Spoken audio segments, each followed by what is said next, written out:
कोकाटेंचं अटक वॉरंट घेऊन नाशिक पोलिसांचं पथक रात्री थेट लीलावती रुग्णालयात डॉक्टर कुलदीप देवरेंचा जबाब नोंदवला। कोकाटेंवरील आतापर्यंतच्या उपचाराची माहिती घेत रात्री 1:30 वाजता पोलिसांचं पथक लीलावतीमधून बाहेर पडलं।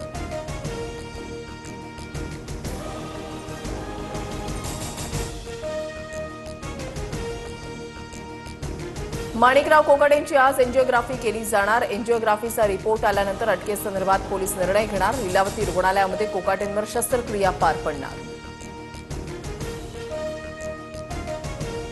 कोकाटेंच्या जागी नव्या मंत्र्याची नेमणूक। जिल्हा परिषद निवडणुका संपल्यावरच जातीय समीकरण साधायचं अजित पवारांपुढे आव्हान। निवडणुकीपर्यंत कोकाटेंचं खातं अजित पवारांकडेच राहणार, सूत्रांची माहिती।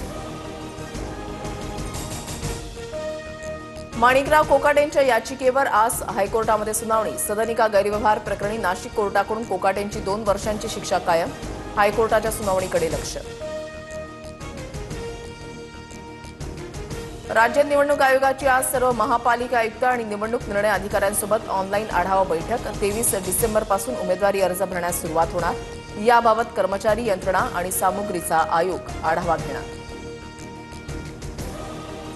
2017 साली मुंबईमध्ये शिवसेनेच्या निवडून आलेल्या 84 जागांवर शिंदेंकडून दावा, मात्र जागा सोडण्यास भाजपचा स्पष्ट नकार। अनेक जागा ठाकरे सेनेच्या विरोधातील असल्यानं भाजपचा नकार। भाजपने यापूर्वी 52 जागांचा प्रस्ताव दिला होता, सूत्रांची माहिती।